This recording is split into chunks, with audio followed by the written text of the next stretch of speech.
ಈ ಸ್ವೀಟ್ ಸ್ಟಾಲಲ್ಲಾಗ್ಲಿ ಅಥವಾ ದೇವಸ್ಥಾನಗಳಲ್ಲೋ, ಮದ್ವೆ ಮನೆನಲ್ಲೋ ಲಾಡು ತಿಂದಾಗ ನಮ್ಗನ್ಸುತ್ತೆ ಇದು ಮಾಡೋದು ತುಂಬಾ ಕಷ್ಟ ಏನೋ ಅಂತ. ಆದ್ರೆ ನೀವು ನಂಬೋದಿಲ್ಲ ಇದ್ರಷ್ಟು ಈಸಿಯಾಗಿ ಮಾಡೋಂಥ ಸ್ವೀಟ್ ಇನ್ನೊಂದಿಲ್ಲ ಅನ್ಸುತ್ತೆ. ಹಾಗೇನೆ ತುಂಬಾ ಕಡಿಮೆ ಪದಾರ್ಥ ಸಾಕು. ಮೇಯ್ನಾಗಿ ಬೇಕಾಗಿರೋದು 2 ಪದಾರ್ಥ ಅಂತಂದ್ರೆ ನೀವು ನಂಬಲ್ಲ. ಈ ವಿಡಿಯೋ ಮುಗಿಯೋಷ್ಟೊತ್ತಿಗೆ ನೀವು ಒಂದು ರೀತಿ ಬೂಂದಿಯಿಂದ 2 ರೀತಿ ಲಾಡು ಮಾಡೋದನ್ನ ಕಲ್ತಿರ್ತೀರ. ಜೊತೆಗೆ ಎಲ್ಲೂ ಫೇಲ್ ಆಗದಿದ್ದ ರೀತಿನಲ್ಲಿ ಕರೆಕ್ಟಾಗಿ ಬೂಂದಿನ ಹೇಗ್ ಮಾಡ್ಬೋದು ಅನ್ನೋದನ್ನು ಸಹ ನಾನು ತೋರಿಸ್ಕೊಟ್ಟಿದ್ದೀನಿ.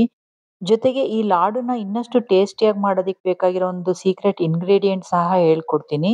ಹಾಗೇನೇನೆ ಇದಕ್ಕೆ ಬೇಕಾಗಿರೋ ಟಿಪ್ಸು, ಟ್ರಿಕ್ಸ್ ಎಲ್ಲಾನು ಸಹ ಎಕ್ಸ್‌ಪ್ಲೈನ್ ಮಾಡಿದ್ದೀನಿ. ಎಲ್ಲರಿಗೂ ನಮಸ್ಕಾರ. ಮತ್ತೊಂದು ಸುಲಭವಾದ ರೆಸಿಪಿಯೊಂದಿಗೆ ತಾರಾ ಆನ್ ಪಾಯಿಂಟ್. ಈ ಲಾಡು ಮಾಡೋದಕ್ಕೆ ಬೇಕಾಗಿರೋದು 2 ಮೇನ್ ಇಂಗ್ರೀಡಿಯೆಂಟ್ ಅಂತ ಹೇಳ್ಬೋದು. ಒಂದು ಕಡಲೆ ಹಿಟ್ಟು, ಇನ್ನೊಂದು ಸಕ್ಕರೆ. ಇಲ್ಲಿ ನಾನು 1 ಕಪ್ಪಷ್ಟು ಕಡಲೆ ಹಿಟ್ಟನ್ನ ತಗೊಂಡಿದ್ದೀನಿ. ಇದನ್ನ ಮೊದಲಿಗೆ ಜರಡಿ ಇಟ್ಕೊಳ್ಳೋಣ. ನಾನು ಮಾಡಬೇಕಾದ್ರೆ ಮೊದಲಿಗೆ ನಿಮಗೆ ತೋರಿಸ್ತಾ ಇರೋದು ಬರೀ 1 ಕಪ್ ಅಷ್ಟೇ. ಆದ್ರೆ ನಾನು ಮಾಡಿರೋದು 4 ಕಪ್ಪಷ್ಟು. ಬಟ್ ನಿಮ್ಗೆ ಯಾವ ಹದಕ್ಕೆ ಕಲಿಸ್ಕೋಬೇಕು ಅಂತ ತೋರ್ಸೋದಕ್ಕೋಸ್ಕರ ಬರೀ 1 ಕಪ್ಪಿನ ಅಳತೆ ತೋರಿಸ್ತಾ ಇದ್ದೀನಿ ಮೊದಲಿಗೆ. ಇದು ಎಷ್ಟು ಈಸಿ ಅಂದ್ರೆ ಸುಮ್ನೆ ಕಡಲೆ ಹಿಟ್ಟು ನೀರ್ ಹಾಕಿ ಕಲಸಿದ್ರೆ ಸಾಕು ಬೂಂದಿ ಮಾಡ್ಬೋದು. ನೋಡಿ ಇಲ್ಲಿ ಯಾವ ಹದಕ್ಕೆ ಕಲಿಸ್ಬೇಕು ಅಂತ ಹೇಳ್ಬಿಟ್ಟು ಹೇಳ್ಕೊಡ್ತೀನಿ. ಇದನ್ನ 2, 3 ಸಲ ಬೇಕಾದ್ರೆ ಜರಡಿ ಹಿಡೀರಿ. ಆದ್ರೆ ಎಲ್ಲೂನುನು ಸಣ್ಣ ಗಂಟು ಸಹ ಇರಬಾರ್ದು. ಆ ರೀತಿ ಮಿಕ್ಸ್ ಮಾಡ್ಕೋಬೇಕು. ಆಮೇಲೆ ಯಾವ ಹದಕ್ಕೆ ಮಿಕ್ಸ್ ಮಾಡ್ಕೋಬೇಕು ಅಂದ್ರೆ ದೋಸೆ ಹಿಟ್ಟಿಗಿಂತನೂ ಸ್ವಲ್ಪ ತೆಳು ಇರಬೇಕು. ಇದನ್ನ ಹಾಕಿದಾಗ ನಿಮ್ಗೆ ಅದು ಈಸಿಯಾಗಿ ಆ ಡ್ರಾಪ್ಸ್‌ಗಳು ಬೀಳೋ ತರ ಇರಬೇಕು. ನೋಡಿ ಇಲ್ಲಿ ಇದು ನಿಮ್ಗೆ ಕಟ್ ಕಟ್ಟಾಗಿ ಬೀಳ್ತಾ ಇದೆ. ಅಂದ್ರೆ ಕಂಟಿನ್ಯೂಯಸ್ ಆಗಿ ಬೀಳ್ತಾ ಇಲ್ಲ. ಹೇಗ್ ಬೀಳ್ಬೇಕು ಅಂದ್ರೆ ಕಂಟಿನ್ಯೂಯಸ್ ಆಗೂ ಬೀಳ್ಬೇಕು. ಹಾಗಂತ ಜೋರಾಗುನು ಬೀಳ್ಬಾರ್ದು. ಆ ಹದಕ್ಕೆ ಕಲಿಸ್ಕೋಬೇಕು. ಇದನ್ನ ನಿಮ್ಗೆ ಎಣ್ಣೆನಲ್ಲಿ ಹಾಕ್ತಾ ತೋರಿಸ್ತೀನಿ. ಹೇಗೆ ಇದನ್ನ ಟೆಸ್ಟ್ ಮಾಡ್ಬೋದು ಅಂತ ಹೇಳಿ. ನೀವು ಬೇಕಾದ್ರೆ ಇದನ್ನ ಈ ಹಾಕ್ಲಿಕ್ ಮುಂಚೆನೂ ಸಹ ನೋಡ್ಕೊಂಬೋದು ಹದ ಸರಿ ಇದೆಯಾ ಅಂತ. ಆಮೇಲೆ ಇನ್ನೊಂದೇನು ಅಂದ್ರೆ ಒಂದು ಬ್ಯಾಚ್ ಆದ್ಮೇಲೆ ಇನ್ನೊಂದು ಬ್ಯಾಚ್ ಹಾಕೋಷ್ಟೊತ್ತಿಗೆ ಸ್ವಲ್ಪ ಗಟ್ಟಿ ಆಗುತ್ತೆ. ಅವಾಗ ಒಂದ್ 2 ಸ್ಪೂನು ನೀರ್ ಹಾಕೊಂಡ್ ಕಲ್ಸ್ಕೊಂಡ್ರಾಯ್ತು. ನೋಡಿ ಇಲ್ಲಿ ಇದಕ್ಕೆ ನಾವು ಬಜ್ಜಿ ಬೋಂಡ ಮಾಡೋಂಥ ಜಾಲರಿನೋ ಅಥವಾ ಅನ್ನ ಸೋಸೋಂತಹ ಪಾತ್ರೆ ಇಲ್ಲ ಅಂತ ಏನೂ ಇಲ್ಲ ಅಂದ್ರೆ ಒಂದು ಪ್ಲಾಸ್ಟಿಕ್ ಡಬ್ಬಿನಲ್ಲಿ ಹೋಲ್ ಮಾಡ್ಕೊಂಡು ಸಹ ಮಾಡ್ಕೊಂಬೋದು ಇದನ್ನ. ಎಣ್ಣೆ ನಿಮ್ಗೆ ತುಂಬಾ ಚೆನ್ನಾಗ್ ಕಾದಿರ್ಬೇಕು. ಅಂದ್ರೆ ಹೈ ಫ್ಲೇಮಲ್ಲಿ ಇಡಿ. ಅಂದ್ರೆ ಎಲ್ಲೂ ಲೋ ಫ್ಲೇಮ್, ಮೀಡಿಯಂ ಫ್ಲೇಮ್ ಏನು ಇರ್ಬಾರ್ದು. ನೋಡಿ ಇಲ್ಲಿ ಈ ರೀತಿ ನಾನು ಜಾಲರಿ ಮೇಲೆ ಹಾಕ್ತಿದ್ದಾಗೆ ಕೆಳಗಡೆ ಬೂಂದಿ ಬೀಳ್ತಾ ಇದೆ ಅಲ್ವಾ? ಇದು ಯಾವ ರೀತಿ ಬೀಳ್ಬೇಕು ಅಂದ್ರೆ ಈ ಮಳೆ ಬಂದು ನಿಂತಾಗ ನಮ್ಗೆ ಈ ಹಂಚಿನ ತುದಿಯಿಂದ ಬೀಳುತ್ತೆ ನೋಡಿ ಟಪ್ ಟಪ್ ಟಪ್ ಟಪ್ ಅಂತ ಆ ತರ ಬೀಳ್ಬೇಕು. ಅವಾಗ ಅದು ಕರೆಕ್ಟ್ ಹದ ಇದೆ ಅಂತ ಹೇಳಿ. ನೋಡಿ ಇಲ್ಲಿ ತೋರಿಸ್ತೀನಿ. ನಾನೆಲ್ಲೂ ಇದನ್ನ ಅಲ್ಗಾಡಿಸ್ತಿಲ್ಲ ಹಾಗೆ ಹಿಡ್ಕೊಂಡಿದ್ದೀನಿ. ಮೇಲಿಂದ ಹಾಕ್ತಾ ಇರ್ಬೇಕಾದ್ರೆ ಇದು ನೀರ್ ತರ ಇಳಿಬಾರ್ದು. ಈ ರೀತಿ ಟಪ್ ಟಪ್ ತರಾನೇ ಬೀಳ್ಬೇಕು. ಅವಾಗ ಬೂಂದಿ ಒಂದ್ ರೀತಿ ಹೇಳ್ಬೇಕು ಅಂತಂದ್ರೆ ಮುತ್ತಿನ ತರಾನೇ ಶೇಪ್ ಬರುತ್ತೆ. ಆ ರೀತಿ ಬಂತಂದ್ರೆ ನಿಮ್ಗೆ ಅರ್ಥ ಕರೆಕ್ಟಾಗಿ ಮಾಡಿದೀರಾ ಅಂತ ಹೇಳಿ. ಈಗ ಇದ್ರದ್ದೇ ನೆಕ್ಸ್ಟ್ ಬ್ಯಾಚ್ ಸಹ ತೋರಿಸ್ತೀನಿ ನೋಡಿ. ಅದು ಹೇಗ್ ಬೀಳುತ್ತೆ ಅಂತ. ಈಗ ನೆಕ್ಸ್ಟ್ ಬ್ಯಾಚ್ ಹಾಕೋಷ್ಟರಲ್ಲಿ ಸ್ವಲ್ಪ ಗಟ್ಟಿ ಆಗುತ್ತೆ. ಹೇಗೆ ನಾವು ಕಡ್ಲೆಬೇಳೆ ನೆನೆಸಿದಾಗ ಅದು ನೆಂದ್ಬಿಟ್ಟು ದಪ್ಪ ಆಗುತ್ತಲ್ಲ ಹಾಗೇನೇನೆ ಇದು ಸಹ ನೆಂದು ಸ್ವಲ್ಪ ಗಟ್ಟಿ ಆಗುತ್ತೆ. ಆಮೇಲೆ ಇದನ್ನ ಜಾಸ್ತಿ ಬೇಯಿಸೋದಕ್ಕೆ ಹೋಗ್ಬೇಡಿ. ಅಂದ್ರೆ ಇದನ್ನ ಕ್ರಿಸ್ಪಿಯಾಗಿ ಮಾಡಕ್ ಹೋಗ್ಬೇಡಿ. ಯಾಕೆಂದ್ರೆ ಬೂಂದಿ ಯಾವಾಗ್ಲೂನು ಮೆದು ಇರ್ಬೇಕು. ಇದು ಯಾವಾಗ ತೆಗಿಬೇಕು ಅಂದ್ರೆ ನಿಮ್ಗೆ ಆ ನೀರಿಂದ ಚಟಪಟ ಸೌಂಡ್ ನಿಂತೋಗುತ್ತೆ. ಅವಾಗ ತೆಗೆದ್ಬಿಡಿ. ಜಾಸ್ತಿ ಹೊತ್ತು ಎಣ್ಣೆನಲ್ಲಿ ಬಿಡೋದಿಕ್ ಹೋಗ್ಬೇಡಿ. ನೋಡಿ ಇಲ್ಲಿ ಎಷ್ಟು ಚೆನ್ನಾಗಿ ಒಂದು ಮುತ್ತಿನ ತರ ಬಂದಿದೆ. ಇದು ನಮ್ಗೆ ಕರೆಕ್ಟ್ ಕನ್ಸಿಸ್ಟೆನ್ಸಿನಲ್ಲಿ ಅಂದ್ರೆ ಹದ ಇದೆ ಅಂತೇಳಿ ಅರ್ಥ. ಇದನ್ನ ತೆಗ್ದಾದ್ಮೇಲೆ ನಾನ್ ಮುಂದೆ ತೋರಿಸ್ತೀನಿ. ಈ ಚಿಕ್ಕ ಚಿಕ್ಕ ಆ ಉಂಡೆಗಳು ಉಳ್ಕೊಂಡಿದೆಯಲ್ಲ ಅದನ್ನ ಒಂದು ನಾವು ಟೀನ ಸೋಸ್ತೀವಲ್ಲ ಸ್ಟೀಲಿಂದ ಜಾಲರಿ ಅದ್ರಲ್ಲಿ ತೆಗೆದ್ಬಿಡಿ. ಹಾಗೆ ಬಿಟ್ರೆ ಏನಾಗುತ್ತೆ ನೆಕ್ಸ್ಟ್ ಬ್ಯಾಚ್ ಹಾಕ್ತೀವಲ್ಲ ಅದ್ರ ಜೊತೆಗೆ ಇದು ಸ್ವಲ್ಪ ಕಪ್ಪು ಕಪ್ಪು ಅಂದ್ರೆ ಜಾಸ್ತಿ ಇದು ಫ್ರೈ ಆಗಿರುತ್ತೆ. ಅವಾಗ ಸ್ವಲ್ಪ ಕಪ್ಪು ಕಪ್ಪು ಕಾಣಿಸ್ತಾ ಇರುತ್ತೆ. ಆಗ ಬೂಂದಿ ನೋಡೋದಿಕ್ ಚೆನ್ನಾಗ್ ಅನ್ಸಲ್ಲ. ಅವಾಗವಾಗ ಈ ರೀತಿ ಮಧ್ಯದಲ್ಲಿರೋ ಚಿಕ್ಕ ಚಿಕ್ಕ ಉಂಡೆಗಳನ್ನ ತೆಗ್ದಾಕ್ಬಿಡಿ. ಆಮೇಲೆ ತೆಗ್ದು ಇದು ಬಿಸಾಕೋದಿಕ್ ಹೋಗ್ಬೇಡಿ ಹಾಗೆ ಇಡಿ. ಈಗ ನೋಡಿ 2ನೇ ಬ್ಯಾಚ್ ಹಾಕ್ತಾ ಇದ್ದೀನಿ. ಈಗ ಮೊದಲಿನಷ್ಟು ಫಾಸ್ಟ್ ಆಗಿ ಇದ್ ಬೀಳ್ತಾ ಇಲ್ಲ ನೀವು ನೋಡ್ಬೋದು. ಈ ರೀತಿ ಸ್ವಲ್ಪ ನಿಧಾನ ಆದ್ರೆ ಏನಾಗೋಗ್ಬಿಡುತ್ತೆ ಅಂದ್ರೆ ಫಸ್ಟ್ ಬಿದ್ದಿರೋಂತಹ ಉಂಡೆಗಳೇನಾಗುತ್ತೆ ಬೇಗ ಸೀದೋಗ್ಬಿಡುತ್ತೆ ಅಂದ್ರೆ ಬೆಂದೋಗ್ಬಿಡುತ್ತೆ. ಹಾಗಾಗಿ ಇಲ್ಲಿ ಪರವಾಗಿಲ್ಲ ಅಂದ್ರೆ ಹಾಕ್ತಾ ಇರೋ ಕನ್ಸಿಸ್ಟೆನ್ಸಿ ಓಕೆ ತರ ಇದೆ. ಆದ್ರೆ ಇನ್ನೊಂದ್ ಚೂರು ಅಂದ್ರೆ ಒಂದೇ ಒಂದ್ ಸ್ಪೂನು ಆಡ್ ಮಾಡ್ಕೊಬೇಕಿತ್ತು ನೀರು ಅನ್ನಿಸ್ತು. ಆದ್ರೂನು ಈಗ ಹಾಕಿದ್ದೀನಲ್ಲ ಅಂತ ಹಾಗೆ ಬಿಟ್ಟಿದ್ದೀನಿ. ಬಟ್ ಆದ್ರೂನು ಇದು ಕರೆಕ್ಟಾಗಿ ಬಂದಿದೆ. ನಾನು ಹೇಳಿದ್ನಲ್ಲ ಇದು ಟಪ್ ಟಪ್ ಟಪ್ ಟಪ್ ಅಂತ ಅದನ್ನ ಜ್ಞಾಪಕ ಇಟ್ಕೊಳ್ಳಿ ಯಾವಾಗಲೂ. ಆ ರೀತಿ ಬಿದ್ದರೆ ನಿಮಗೆ ಆ ರೌಂಡ್ ಶೇಪ್ ಕರೆಕ್ಟಾಗಿ ಬರುತ್ತೆ. ಜೊತೆಗೆ ಇನ್ನೊಂದು ಚೆನ್ನಾಗಿ ಜ್ಞಾಪಕ ಇಟ್ಕೊಳ್ಳಿ, ಎಣ್ಣೆ ಚೆನ್ನಾಗಿ ಕಾದಿರಬೇಕು. ಅಂದರೆ ಹೈ ಫ್ಲೇಮಲ್ಲೇ ಇಟ್ಕೊಳ್ಳಿ. ಯಾವಾಗಲೂ ಲೋನೋ, ಮೀಡಿಯಮ್ ಆ ರೀತಿ ಮಾಡಕ್ಕೆ ಹೋಗಬೇಡಿ. ಎಣ್ಣೆ ಚೆನ್ನಾಗಿ ಕಾದ್ರಷ್ಟೇ ಈ ಉಂಡೆಗಳು ಹರಡದೇನೆ ಗುಂಡು ಶೇಪಲ್ಲಿ ಬರುತ್ತೆ. ಹಾಗಾಗಿ ಯಾವಾಗಲೂ ಇದೆರಡು ಟಿಪ್ಸ್‌ಗಳನ್ನ ಚೆನ್ನಾಗಿ ಜ್ಞಾಪಕ ಇಟ್ಕೊಳ್ಳಿ. ನೋಡಿ, ನಾನು ನೆಕ್ಸ್ಟ್ ಬ್ಯಾಚ್ ಹಾಕ್ಬೇಕಾದ್ರೆ ಸ್ವಲ್ಪ ನೀರು ಜಾಸ್ತಿಯಾಗಿ ಹೆಚ್ಚು ಕಡಿಮೆ ಆಗ್ತಾನೆ ಇರುತ್ತೆ. ಆ ರೀತಿ ಆದಾಗ ನಿಮ್ಗೆ ಹೇಗ್ ಗೊತ್ತಾಗುತ್ತೆ ಅಂದ್ರೆ, ಈ ಉಂಡೆಗಳಲ್ಲಿ ಒಂದ್ ರೀತಿ ಬಾಲ ಬಾಲ ತರ ಬಂದ್ಬಿಡುತ್ತೆ. ಅದನ್ನ ನೀವು ಮತ್ತೆ ತೆಗ್ದು ಏನೋ ಬಿಸಾಕ್ಲಿಕ್ಕೋ ಅಥವಾ ಏನೋ ಅದ್ ಯಾರಿಗೋ ತಿನ್ನೋದಿಕ್ಕೋ ಕೊಡೋದೇನು ಅವಶ್ಯಕತೆ ಇಲ್ಲ. ಅದ್ರಿಂದನೇ ನಾನು ಮೋತಿಚೂರ್ ಲಡ್ಡು ಮಾಡೋದನ್ನ ತೋರಿಸ್ತೀನಿ.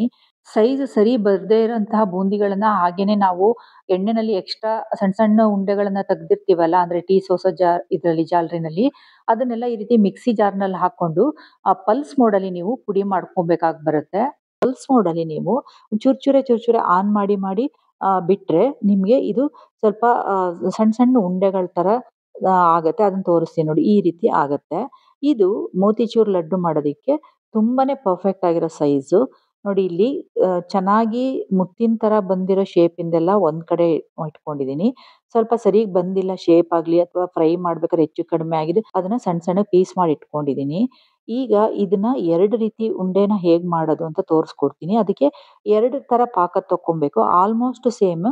ಕೆಲವೊಂದ್ ಸಣ್ಣ ಚೇಂಜಸ್ ಅಷ್ಟೇ ಇರುತ್ತೆ. 1 ಕಪ್ ಕಡ್ಲೆ ಹಿಟ್ಟು ತಗೊಂಡಿದ್ರೆ, 3/4 ಕಪ್ಪಷ್ಟು ಸಕ್ಕರೆ ತಗೊಳ್ಳಿ. ಅದೇ ಕಪ್ಪಲ್ಲಿ ಅರ್ಧ ಕಪ್ಪಷ್ಟು ನೀರ್ ತಗೊಂಡ್ರೆ ಅದು ಕರೆಕ್ಟ್ ಆಗಿರೋಂಥ ಅಳತೆ. ಅವಾಗ ನಿಮ್ಗೇನಾಗುತ್ತೆ, ಜಾಸ್ತಿ ಆಯ್ತು ಪಾಕ ಆ ಥರ ಏನು ಪ್ರಾಬ್ಲಮ್ ಆಗೋದಿಲ್ಲ. ಈಗ ಇದು ಸಕ್ಕರೆ ಕರಗೋ ತನಕ ಕೈ ಆಡಿಸ್ತಾ ಇರಿ. ನಿಲ್ಸಿದ್ರೆ ಏನಾಗುತ್ತೆ ಗೊತ್ತಾ, ಕೆಳಗಡೆ ಕ್ಯಾರಮಲೈಸ್ ಆಗಕ್ಕೆ ಸ್ಟಾರ್ಟ್ ಆಗುತ್ತೆ. ಇಲ್ಲಿ ನಾನು ಕೇಸರಿ ದಳ ಇತ್ತು ಅಂತ ಹಾಕೊಂಡಿದೀನಿ, ಅವಶ್ಯಕತೆ ಏನಿಲ್ಲ. ಇಲ್ಲಿ ನಾನು ತೋರಿಸ್ತಾ ಇರೋದೆಲ್ಲ ಅಡಿಷನಲ್ ಆಗಿ ಅಷ್ಟೇನೆ.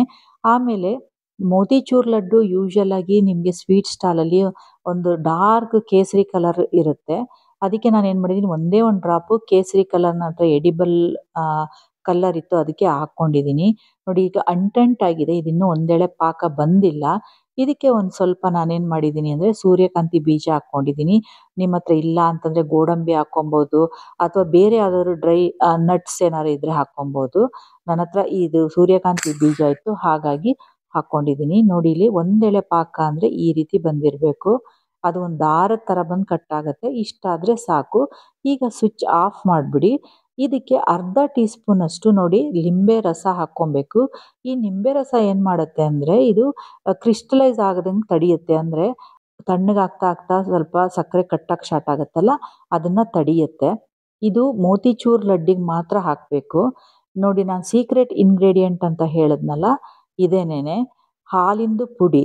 ಈ ಹಾಲಿನ ಪುಡಿ ಇಲ್ಲ ಅಂತಂದರೆ ನೀವು ಬೇಕಿದ್ರೆ ಖೋವಾ ಹಾಕ್ಕೊಬೋದು. ಈ ಖೋವಾ ಹಾಕಿದ್ರೆ ಏನಾಗುತ್ತೆ, ಹಾಲಿನ ಪುಡಿ ಹಾಕಿದ್ರೆ ಏನಾಗುತ್ತೆ ಅಂತ ಹೇಳ್ತೀನಿ. ಖೋವಾ ಹಾಕಿದ್ರೆ ನಿಮಗೆ ಜಾಸ್ತಿ ದಿನ ಇಡೋದಕ್ಕಾಗಲ್ಲ.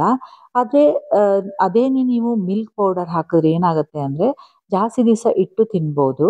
ಇದನ್ನು ನೀವು ಏರ್ ಟೈಟ್ ಬಾಕ್ಸಲ್ಲಿ ಹಾಕಿಬಿಟ್ಟು ಫ್ರಿಜ್ಜಲ್ಲಿ ಹಾಕಿಟ್ರೆ ಸುಮಾರು ದಿವಸ ಇಟ್ಟು ತಿನ್ಬೋದು. ಇಲ್ಲಿ ನೋಡಿ ನಾನು ಇನ್ನೊಂದು ಡ್ರಾಪು ರೆಡ್ ಕಲರ್ ಹಾಕ್ಕೊಂಡಿದ್ದೀನಿ. ಯಾಕೆಂದರೆ ನನಗೆ ಅದು ಕಲರ್ ಸ್ವಲ್ಪ ಕಡಿಮೆ ಅನ್ನಿಸ್ತು. ನೀವು ಈ ಕಲರ್ ಹಾಕೋ ಅವಶ್ಯಕತೆ ಏನಿಲ್ಲ. ಬೇಕಿದ್ರೆ ಅರಿಶಿನ ಪುಡಿನೂ ಹಾಕ್ಕೊಬೋದು. ನಾನು ಯಾಕಿಲ್ಲಿ ಹಾಕಿದ್ದೀನಿ ಅಂದರೆ ನಿಮಗೆ 2 ರೀತಿ ಲಾಡು ತೋರಿಸ್ತಾ ಇರೋದ್ರಿಂದ ಡಿಫ್ರೆನ್ಸ್ ಗೊತ್ತಾಗಲಿ ಅಂತಷ್ಟೇ ಮಾಡಿದ್ದೀನಿ. ಈಗ ಇದಕ್ಕೆ ಸಣ್ಣ ಚೂರಾಗಿರೋಂಥ ಬೂಂದಿ ಹಾಕ್ಕೊಳ್ಳೋಣ. ನಿಮ್ಗೇನಾದ್ರು ಪಾಕ ಜಾಸ್ತಿ ಆಯಿತು ಅಂದರೆ ಏನು ಮಾಡಬೇಕು ಅಂತ ಹೇಳ್ತೀನಿ. ಆ್ಯಕ್ಚುಲಾಗಿ ಹೇಳಬೇಕು ಅಂದರೆ ಬಿಸಿ ಮಾಡೋ ಅವಶ್ಯಕತೆ ಇಲ್ಲ.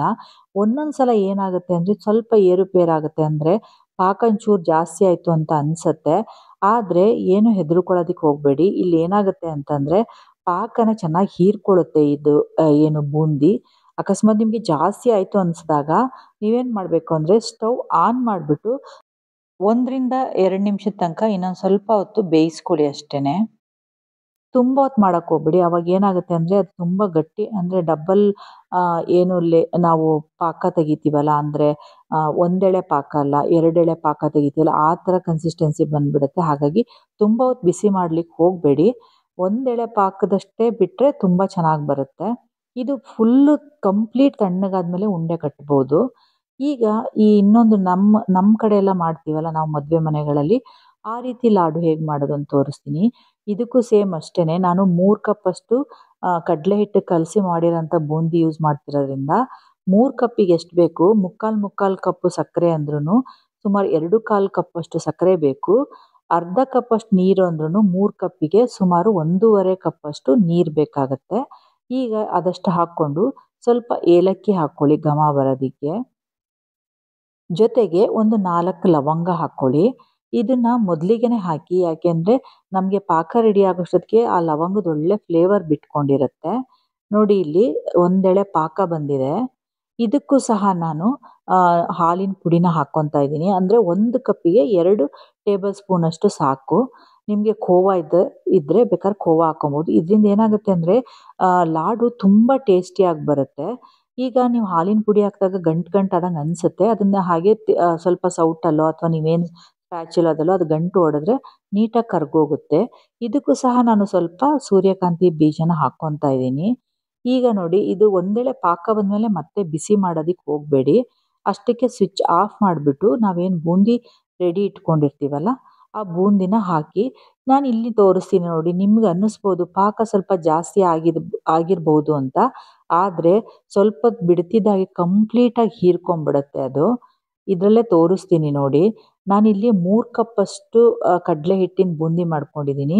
ಇದು ಎಷ್ಟು ಸುಲಭ ಅಂತಂದರೆ ನಿಮ್ಗೆ ಎಷ್ಟು ಬೇಕೋ ಅಷ್ಟು ಅಲ್ಲೇ ಕಲಿಸ್ಕೊಂಡು ಬೂಂದಿ ಹಾಕ್ಕೊಂಡು ಹೋಗ್ಬೋದು. ಆದರೆ ನಿಮ್ಮ ಏನು ಅಳತೆ ತೊಗೊಂಡಿರ್ತೀರಲ್ಲ ಅದನ್ನ ಜ್ಞಾಪಕ ಇಟ್ಕೊಳ್ಳಿ ಅಷ್ಟೇ. ಯಾಕೆಂದರೆ ಪಾಕ ಮಾಡ್ಬೇಕಾದ್ರೆ ನೀವು ಎಷ್ಟು ಅಳತೆನಲ್ಲಿ ಕಡಲೆ ಹಿಟ್ಟು ತೊಗೊಂಡಿದ್ದೀರ ಆ ಬೇಸ್ ಮೇಲೆ ಪಾಕ ಮಾಡ್ಕೊಬೇಕಾಗತ್ತೆ. ಈ ಮದುವೆ ಮನೆಗಳಲ್ಲಿ ಏನಾಗುತ್ತೆ ಜಾಸ್ತಿ ಮಾಡಿರ್ತಾರೆ. ಅವ್ರು ಒಂದು ನಿಮಿಷ ನೆನೆಸ್ಬಿಟ್ಟು ತೆಗೆದ್ಬಿಡ್ತಾರೆ ಪಾಕದಿಂದ. ಇಲ್ಲಿ ಆ ರೀತಿ ಮಾಡೋ ಅವಶ್ಯಕತೆ ಇಲ್ಲ. ನೋಡಿ ಇಲ್ಲಿ ಕೆಳಗಡೆ ನಿಮಗೆ ಪಾಕ ಕಾಣಿಸ್ತಾ ಇದೆ ಅಲ್ವಾ? ಆದರೆ ಸ್ವಲ್ಪ ಹೊತ್ತು ಬಿಡ್ತಿದ್ದ ಹಾಗೇನೆ ಇದು ಹೀರ್ಕೊಂಬಿಡುತ್ತೆ. ಇದರಲ್ಲಿ ಮಾತ್ರ ಉಂಡೆ ಕಟ್ಟಬೇಕಾದ್ರೆ ನೀವು ಸ್ವಲ್ಪ ಬಿಸಿ ಇದ್ದಂಗ್ಲೇ ಉಂಡೆ ಕಟ್ಟಬೇಕು. ನೀವು ಆ ಮೋತಿಚೂರ್ ಲಡ್ಡು ಥರ ಕಂಪ್ಲೀಟಾಗಿ ತಣ್ಣಗಾದ್ಮೇಲೆ ಕಟ್ತೀನಿ ಅಂತಂದರೆ ನಿಮಗೆ ಕಷ್ಟ ಆಗುತ್ತೆ. ಸ್ವಲ್ಪ ಬಿಸಿ ಇದ್ದ ಹಾಗೇನೆ ಇದು ಕಟ್ಟೋದಕ್ಕೂ ಈಸಿ ಆಗುತ್ತೆ. ಬೇಗ ಉಂಡೆ ಕಟ್ಬೋದು. ಇದನ್ನ ಉಂಡೆ ಕಟ್ಟೋದನ್ನು ಸಹ ನಾನು ತೋರಿಸ್ತೀನಿ. ನಿಮಗೆ ಮೊದಲಿಗೆ ಉಂಡೆ ಕಟ್ಟಬೇಕಾದ್ರೆ ಅದು ಅಂಟ್ಕೊತಾನೆ ಇಲ್ಲ ಅಂತ ಫೀಲ್ ಆಗುತ್ತೆ. ಆವಾಗ ಏನು ಮಾಡಬೇಕು ಅಂದರೆ ಅದು ತಗೊಂಡು ಸ್ವಲ್ಪ ಗಟ್ಟಿ ಪ್ರೆಸ್ ಮಾಡಿ ಆವಾಗ ಆ ಉಂಡೆ ಒಳಗಿರೋಂತಹ ಏನು ಪಾಕ ಒಂಚೂರು ಹೊರಗಡೆ ಬಂದು ಒಂದಕ್ಕೊಂದು ಅಂಟ್ಕೊಂಡ್ಬಿಡುತ್ತೆ. ಇಲ್ಲಿ ಮೋತಿಚೂರ್ ಲಡ್ಡು ಮಾಡ್ಕೊಂಡಿರೋ ಪಾಕಕ್ಕಿಂತ ಇದು ಯಾವ ರೀತಿ ಡಿಫ್ರೆಂಟ್ ಇದೆ ಅಂದರೆ ಇದಕ್ಕೆ ನಾನು ನಿಂಬೆಹಣ್ಣಿನ ರಸ ಹಾಕಿಲ್ಲ. ಯಾಕೆಂದರೆ ನೀವು ಗಮನಿಸಿರ್ಬೋದು ನಮ್ಮ ಕಡೆ ಎಲ್ಲ ಯೂಸ್ ಮಾಡೋಂಥ ಬೂಂದಿ ಮೇಲೆ ಒಂದು ಲೈಟಾಗಿ ಬಿಳಿಗೆ ಸಕ್ಕರೆ ಪುಡಿ ಅಂಟ್ಕೊಂಡಿರುತ್ತೆ. ಹಾಗೆ ಇದು ಬರುತ್ತೆ. ಯಾಕೆಂದರೆ ಇಲ್ಲಿ ನಿಂಬೆಹಣ್ಣಿನ ರಸ ಹಾಕಿಲ್ಲದೆ ಇರೋದ್ರಿಂದ ತಣ್ಣಗಾಗಿ ಅಂದರೆ ಒಂದು ದಿವಸ ಆದಮೇಲೆ ಆ ರೀತಿ ಆಗುತ್ತೆ.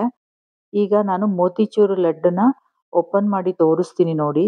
ಎಷ್ಟು ಚೆನ್ನಾಗಿ ಬಂದಿದೆ ಅಂದರೆ ನೀವೇನಾದರೂ ಇದನ್ನು ಮಾಡಿ ತಿಂದು ನೋಡಿದ್ರೆ ಹೊರಗಡೆಯಿಂದ ತಂದು ಖಂಡಿತ ತಿನ್ನಕ್ಕೆ ಇಷ್ಟ ಮಾಡೋದಿಲ್ಲ. ಹಬ್ಬಗಳಲ್ಲೆಲ್ಲ ಈ ರೀತಿ ಈಸಿಯಾಗಿ ಮಾಡ್ಕೊಳ್ಳೋಂಥ ತಿಂಡಿ ಮಾಡ್ಕೊಬೋದು. ನೋಡೋರ್ಗೆ ಏನು ಅನ್ಸುತ್ತೆ ಅಂತಂದರೆ ಅಯ್ಯೋ ತುಂಬ ಏನೋ ಕಷ್ಟಪಟ್ಟು ಮಾಡಿದ್ದಾರೆ ಅನ್ಸುತ್ತೆ. ಈ ವಿಡಿಯೋ ನಿಮ್ಗೆಲ್ಲರಿಗೂ ಇಷ್ಟ ಆಗಿದೆ ಅಂತ ಅಂದ್ಕೊಂಡಿದ್ದೀನಿ. ಹಾಗೇನಾದ್ರು ಆಗಿದ್ದರೆ ದಯವಿಟ್ಟು ಲೈಕ್ ಮಾಡಿ, ಶೇರ್ ಮಾಡಿ, ಸಬ್ಸ್ಕ್ರೈಬ್ ಆಗಿ. Thank you for watching.